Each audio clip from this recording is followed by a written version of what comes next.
much more work to do. Poverty, unemployment, and inequality. Umongameli Cyril Ramaphosa uthi ukubhiyozela kosuku lwenkululeko lithuba lokunqindisisa izithembiso zikarhulumente azenza ngo-1994. They play the game as if their lives depend on it, as if they don't have a heavy score that they can fall on and use as a cushion. Imamelodi Sundowns sele ufakile umcondo kwi-semi-final ye-CAF Champions League kodwa ithi ayizukuyekelela mxakatho kumlenze wesibini.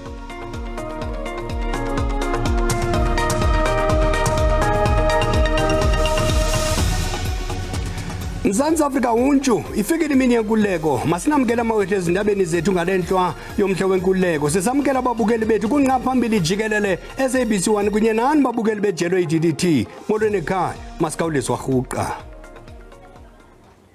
Umongameli Cyril Ramaphosa uthi ukuqaphela iminyaka engama-29 yosuku lwenkululeko ayikho kubhiyoza kuphela kodwa kukunqinisisa izithembiso zikarhulumente azenza ngo-1994 uyigxininisile yokuba ezo zithembiso ziza kuzalisekiswa.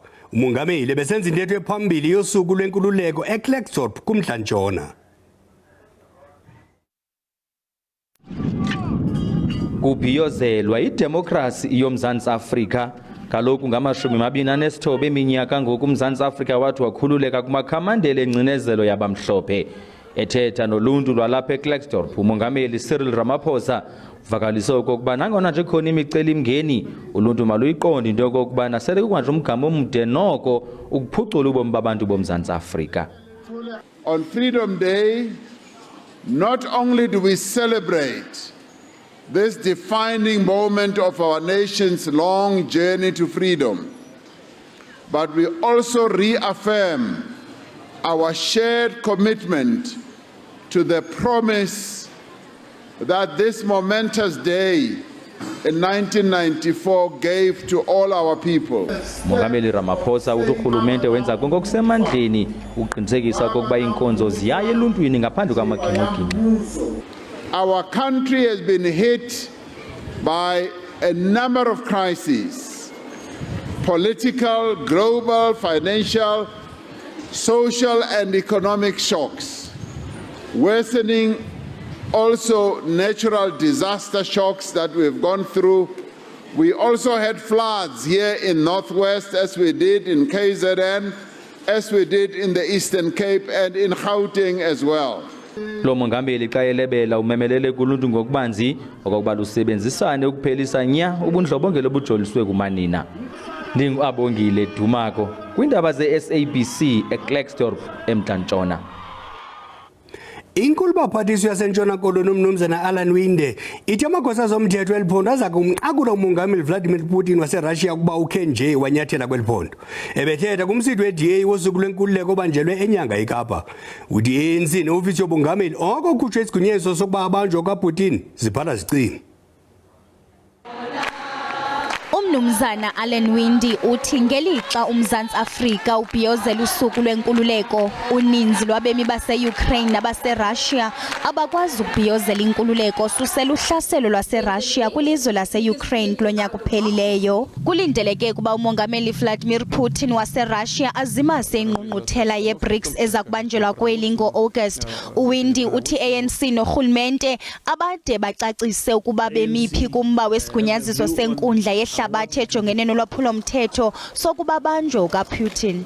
I see the president and the ANC are flip-flopping all over the place. Now they're going to support him, then they're not going to support him, then they're going to be part of the ICC, then they're not part of the ICC. There's no flip-flopping here in the Western Cape. If Vladimir Putin comes here, our law enforcement officers will arrest him and send him to the courts. Eliqela likwabalule imisebenzi eliyenzileyo ukuphucula iziseko kwiindawo zabantu abangathathi ntweni kweliphondo kwanenzame zalo zokuphelisa ingxaki yocimicimi wombane. Cape Town is offering the most support for poor residents in South Africa.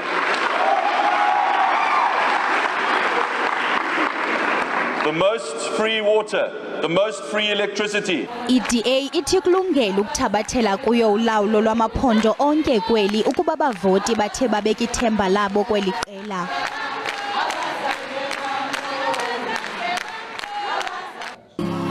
Kanti olusuku lwenkululeko belubuhlungu kwi-EFF njengoko endaweni yokubhiyoza lo mbutho ububeka kwikhaya lokugqibela owayesaya kuba ngusihlalo wengingqi noceba ekuruleni uKoketso Mojadao. uMojadao ubulewe ngokungenalusini kutyholwa ukuba bekuqweqwediswa imoto yakhe eFosloras kwiMpumalanga ngecawa yeveki ephelileyo. Xa ibethetha nabazili okaMalema uthe abemi beli abanakuze bakhululeke lo gama ubukrelemnqa busekwizinga eliphezulu. That is the most painful thing about the death of Koketso, is that he was killed by those he wanted to free from the chains of poverty. okaMalema uthi izikrelemnqa zirhuqa phantsi isidima nobunganga bukarhulumente. In the absence of the authority, people will take law into their hands. There is no longer authority in South Africa. uMojadao wadlala indima ebalulekileyo ekusekweni kwamasebe e-EFF jikelele ekuruleni. Kwelinye icala olusuku lwenkululeko beluyimibhiyozo entlangothi mbini kwi-IFP njengoko eliqela lithe laphumelela uWard 19 kumasipala umhlaba uyalingana kunxweme olukumantla aKwaZulu-Natal. I-IFP iphumelele unyulo lovalo zikhewu ngo-52% wovoto ibetha umgqatswa we-ANC ofumene umyinge ka-37%. Lo masipala ukhokhelwa yimbumba yamaqela ekhokhelwa yi-IFP. I-IFP ithi iziva ikhuthazekile zeziziphumo, ithi ukuphumelela kwayo kunqinisisa ukuba inkqubo yentando yesininzi isakhonya yaye nabavoti bakhululekile ukuvota ngaphandle kokunkwantya. People now are singing a new hymn to say they are sick and tired. They want to go back to their basics. They want to put in charge parties who are not merely political parties, but parties that are civil organizations that are championing their needs.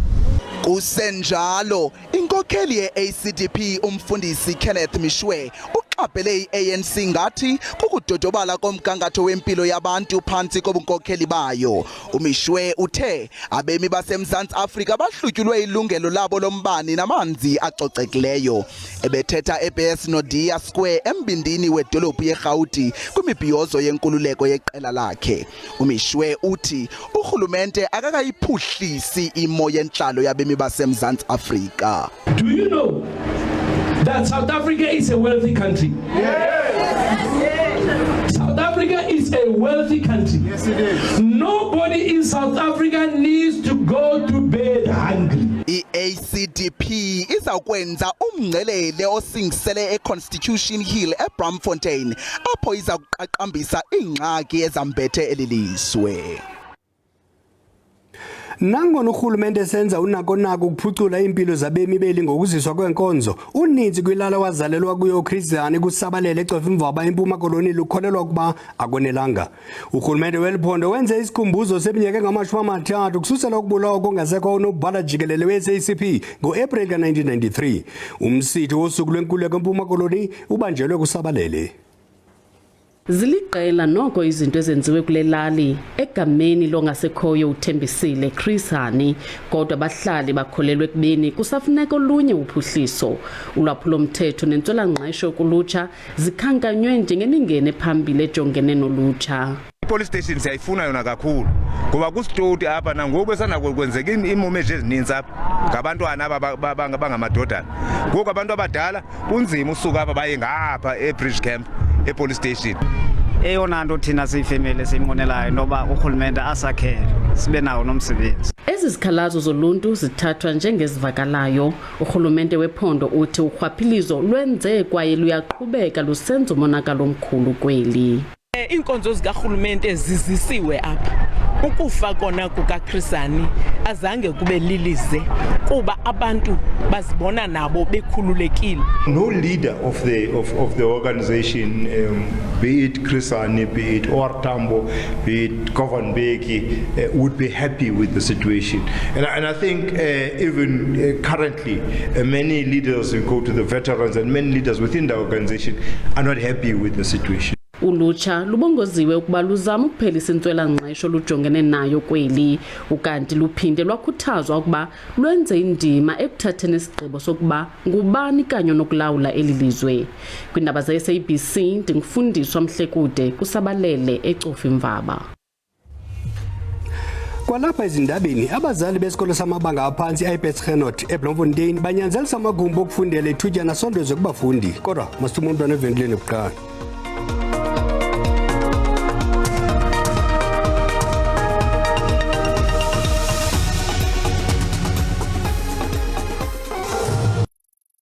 Sinamkela kwakhona kwiindaba zelijelo, uyakwazi ukubukela kwakhona ezindaba kwijelo le-YouTube uthi SABC Iindaba zesiXhosa. Kwinqaku lokuqala sithe umongameli Cyril Ramaphosa uthi ukuqaphela iminyaka engama-29 yosuku lwenkululeko ayikokubhiyoza kuphela kodwa kukunqinisisa izithembiso zikarhulumente azenza ngo-1994.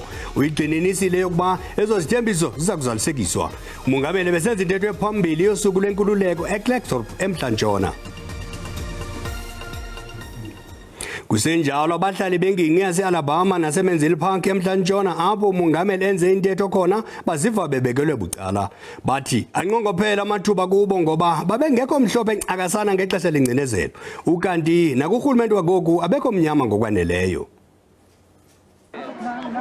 Lengingqi yase-Alabama eKlerksdorp ihlala abantu bebala ubukhulu becala. Intswela-ngqesho ikwizinga eliphezulu apha kwaye nonikezelo lwenkonzo alukho mgangathweni. Abantu balapha bathi baziva bephantsi kocinizelelo. Water is becoming a big thing now. So I don't know what's happening to Alabama. As you can see here, the illegal dumping site, dead dogs, it's smelly, it's drains, everything. We are really getting poor services. But if you go to Joburton or somewhere else, you'll see they get much better services. The ANC use our colored votes, and at the end of the day, they are not benefiting. They are not. They are taking us back, reminding us of the apartheid government where we were not white enough. Now we are experiencing the same thing. It's a reverse apartheid where we are not black enough. Inkokheli yezenkolo ebumelwaneni eMenzies Park iyalungqina oluluvo. The two communities here, Klerksdorp and Alabama, the colored community, I think we're suffering the most. When we pose our questions, we're not getting satisfactory answers. Promises that have been made from time to time are not being fulfilled. Abahlali bathi ukuziswa kwenkonzo kwingingqi yabo okutshayelele imibhiyozo yosuku lwenkululeko luhananiso lokubetha nje umongameli ngempiphindiwe. There are many potholes here in Alabama. They are trying to fix them now because the president is coming. So the president is coming and we get all the services. Logama umasipala wasekuhlaleni Matlosana uzikhabile ingxelo zokuba lengingqi iyacalulwa. Kwimpendulo enikwe eliziko nebhalwe phansi, umasipala uthe kukho izicwangciso zokusombulula umbhodamo wamanzi nombane apha. Ngalomhla wenkululeko sikubuzile mbukeli le mini ithetha ntoni kuwe? Uyayiva le nkululeko sithabhatha kuyo? Waphendula wenjenje. Imibhiyozo ibalulekile ngoba yiyo esinike umkhombandlela ba siyaphi kunjalo nje sisuka apha sesikule ndawo sikuyo silelizwe. Mina olusuku akususuku enilibona njengosuku famasisabhiyozela. I-Freedom Day nje ngegama because abemZantsi Afrika sikakhululeki kwexesha esikulu. Zakhonto ebuhlungu njengezikolo ezafumanekiyo ingakumbi apha eEastern Cape siyahlupheka kakhulu umsasazi sifundele elize sinabo grade 12 angathi asinabo sanabo safunda sagqiba kudala siya-aplya mihla nezolo application fee nje zinika mahala. Olusuku ndilubhiyozele kamnandi ndabe ndiphangela inkululeko itsho into eninzi kum ngoba namhlanje ndiyakwazi ukusebenza nabantu abamhlophe. Kona lusuku olukhulu olubalulekileyo lanamhlanje qha ke ngokalubhiyozeleki tu ngenxa into bizenzo azikho lukhulu njengomlomo. Inkululeko yethu bebalela iminyama encane kakhulu. Sikhululeke nje ngokuthi uyakhona ukuhamba uye la othanda ukuya khona. Uyakhona ukuhlala nabebalela imhlophe. Kodwa ngokwezomnotho asikakakhululeki. Kona siyabona kuyaselebrate kuthiwa inkululeko kodwa inkululeko ayizange ixhamlwe nangubani na umntu woMzantsi Afrika ngoba urhulumente kunezinto ezininzi asasilela kuzo izinto ezifana nentswela-ngqesho ngakulutsha amathuba omsebenzi. I-Freedom Day kimi nje kuyafana ngoba njalo eminyakeni yonke basithembisa into eyi-1 imisebenzi bahlala bekhuluma into eyodwa nje njalo. ezike zizimvo zababukeli. Ucalucalulo bekufanele kuma into eyadlulayo kweli. Le indlela olizova ngayo ulutsha nakwidolophu yaseKimberley ngelixa elibhiyozela usuku lenkululeko. Kwaye ulutsha oluninzi alinawo umdla wokuvota.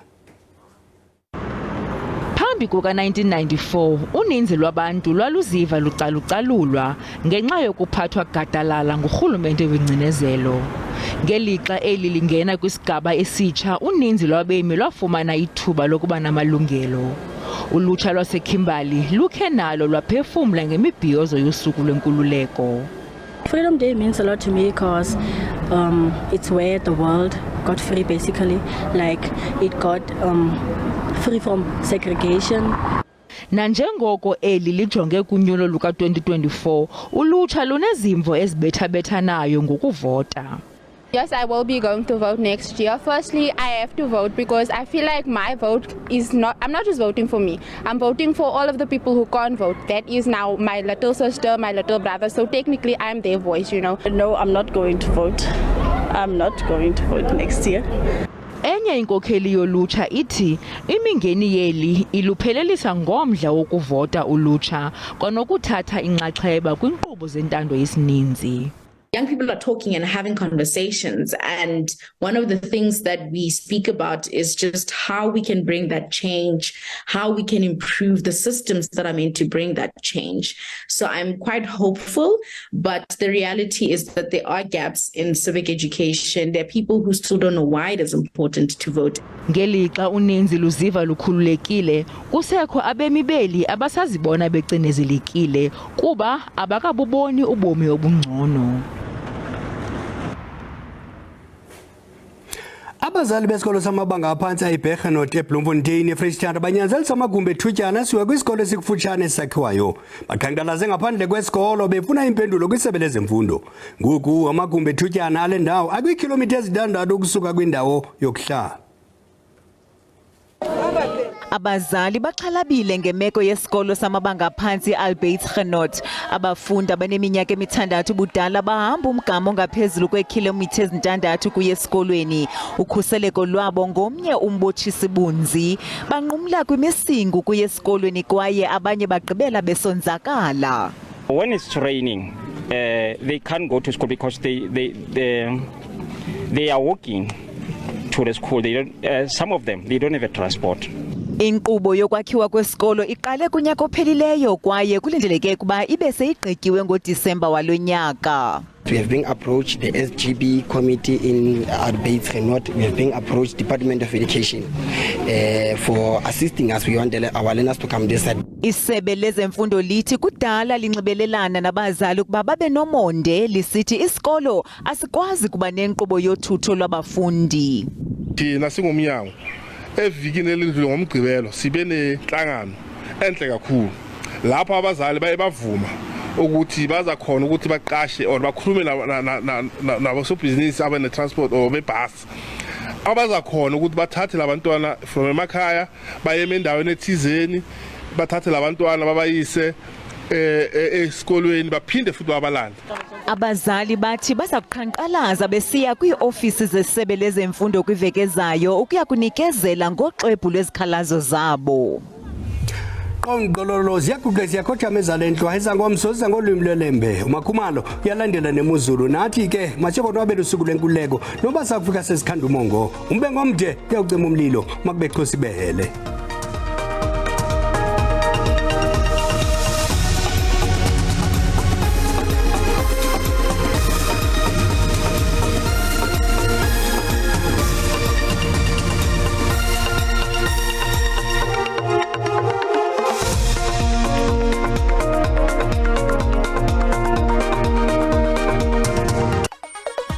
Take you behind the scenes.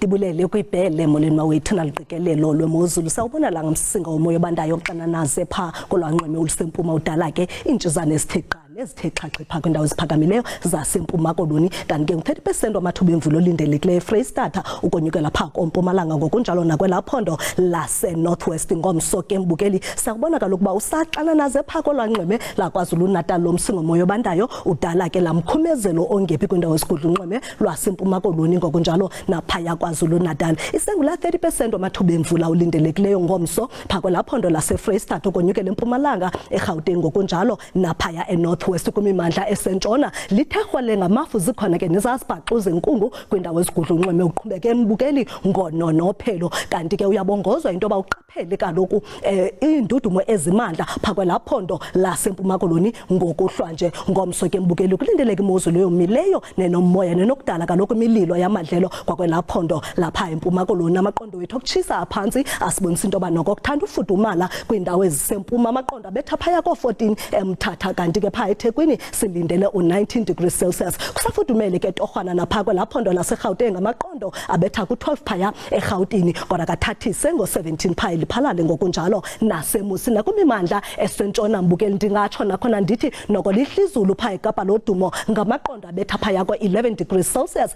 lishumi evostile eFredendal ngokunjalo naseCalvinia aphinde ke athathise torho amaqondo ngo-14 degrees phaa eAlexander Bay ngokunjalo naseMahikeng. Xa sihlabela mgama sijonga ngomso kuphole kakuhle ngama-20 phaya eKapa, zathathisa amaqondo ngo-25 ofudumeleyo nje kakuhle eFredendal, kufudumele ngo-31 eUppington, ngo-28 eKaladokhwe naseRhafu, kanti ke phaa eKomani silindele imozulu efudumeleyo ngo-27. Kupholile ke ngama-20 eMthatha kamnandi mawethu.